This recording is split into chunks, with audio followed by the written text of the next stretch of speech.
భక్తి సమాచారం వాట్సాప్ ఛానల్లో జాయిన్ అవ్వండి. అన్ని విశేషాలు ఎప్పటికప్పుడు తెలుసుకోండి. ఇప్పుడు ఈ గురువు అలాగే చంద్రుడు కలయిక అనేది చాలా అద్భుతం అని చెప్తున్నారు.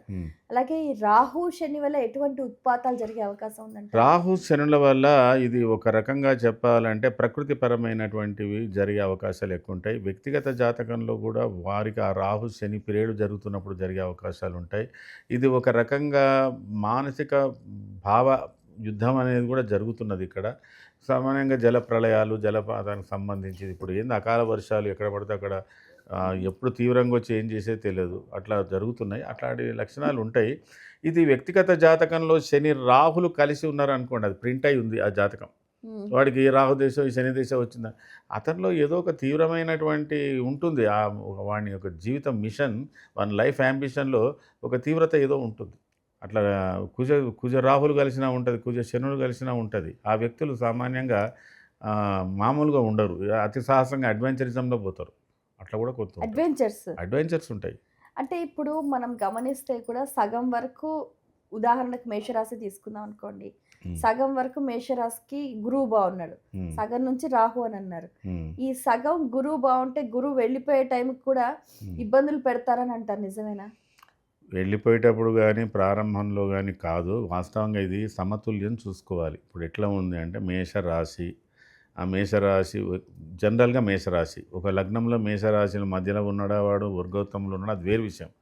ఇన్ జనరల్ మేషరాశికి ఇప్పుడు ఒక భయం ఏం పుడుతుందో జామానం అంటే మాకు ఏలినాడు శని ప్రారంభమైందని అని భయపడుతున్నారు.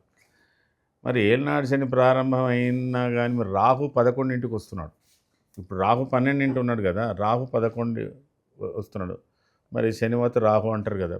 మరి ఇక్కడ రాహు 11వ రాశిలో సంచారం చేస్తున్నంత వరకు మేషరాశి వారికి శని ప్రభావము కానీ రాహు ప్రభావం కానీ మామూలుగానే ఉంటుంది. వాస్తవంగా ఏంటంటే అసలు ఏలినాడు శని అంటే ఏంటండి, నేను ఒకటి చెప్తాను. 12 శని మానహ నిర్మణ క్లేశ కృషిభోజనమల్పశ నిత్య సంవాద దారిద్ర్యం.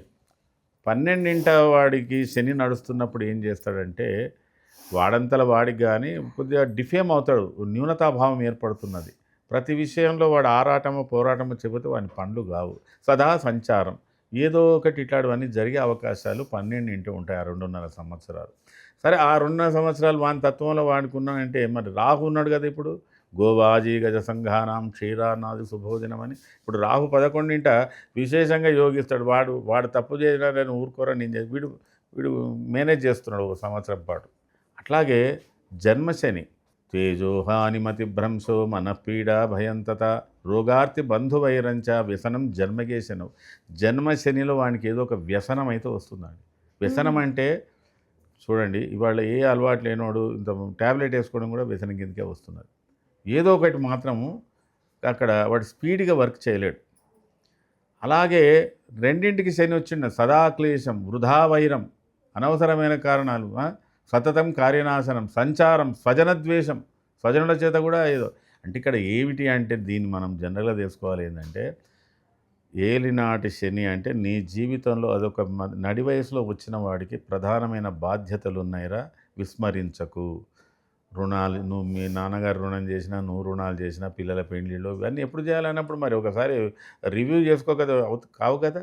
ఎప్పుడు ఆనందంగానే పోతుంటే ఇట్లా వీడు స్పీడ్ బ్రేకర్ అట్లా ఉంటాడు, ఒకసారి వెనుక చూసుకోమని చెప్పడానికి. కాబట్టి శనితో మనం అంత ఏ గ్రహంతో బాధపడొద్దమ్మా, ఏ గ్రహం కానీ అవి వాటి మన బాధ్యతలను, మన పనులను, మన విధిని వాటిని జ్ఞప్తికి చేస్తుంటాయి. వాడి ధ్యాన్ని బట్టి వాడికి యోగం మంచిగా వచ్చినప్పుడు అవి ఈజీగా అవుతాయి, యోగం బాగాలేనప్పుడు కొద్దిగా ఎక్కువ అది అవుతుంది. ఒకటి లిఫ్ట్ తోటి ఒకటి పైకి వస్తాడు, ఒకటి 10 మంది లిఫ్ట్ ఇస్తే పైకి వస్తాడు. అట్లా కొన్ని ఉంటాయి. అసలు వాటి ఇంటర్ప్రిటేషన్స్ మనం తప్పుగా భావించి శని ఇలా చేస్తుంది, గురువు అలా ఎందుకోసారి గురువు కూడా పనికి రాకుండా చేస్తాడు. అదే అడుగుతున్నాను. ఇప్పుడు గురువు చాలా మంచి గ్రహం అయినప్పటికీ కూడా కొన్ని సందర్భాల్లో గురువు కూడా ఇబ్బంది పెడతారు. 6 గురువు అనుకో, వాడిని బాధ పడలేం మనం. విరోధ శత్రుపీడాచ జ్ఞాతీనాంచ విరోధత ఆయాసౌ ధారపుత్రాది చోరాగ్ని నృపభీతిశ్చ. అంత కుటుంబం కలహాలను పెట్టేట. అయితే ఒక విషయం గమనించండి, 2.5 సంవత్సరాలు శని ఒక రాశిలో 12 కానీ 12 ఎంత బాధ పెడతాడో బుధుడు ఒక్కడు నెల మాత్రం 12 అంతే బాధ పెడతాడు. సేమ్ వాడికి వీనికి ఒకటే. మరి అది ఎవరికి తెలియదు. అది బుధుడు కూడా. అసలు మన జీవితంలో చంద్రుని తర్వాత చూసుకోవాల్సిన ఫలితాలు బుధుని శుక్రుడి ఫలితాలు చూసుకున్నాకనే రవి వాళ్ళ ఫలితాలు చూసుకోవాలి. అంటే ఇప్పుడు ప్రస్తుతం మనం గమనిస్తే బుధుడు 12 ఉన్నాడు. అవును, ఇప్పుడు బుధుడు 12 కానీ శనికన్నా బాధ బుధుడు ఎక్కువ పెడుతున్నాడు మేషానికి. ఇప్పుడు కోర్టు అట్లాడి కూడా లా విషయంలో కోర్టు రాష్ట్రపతిని అట్లా అనడం ఒక రకంగా చెప్పాలంటే తల్లేనండి.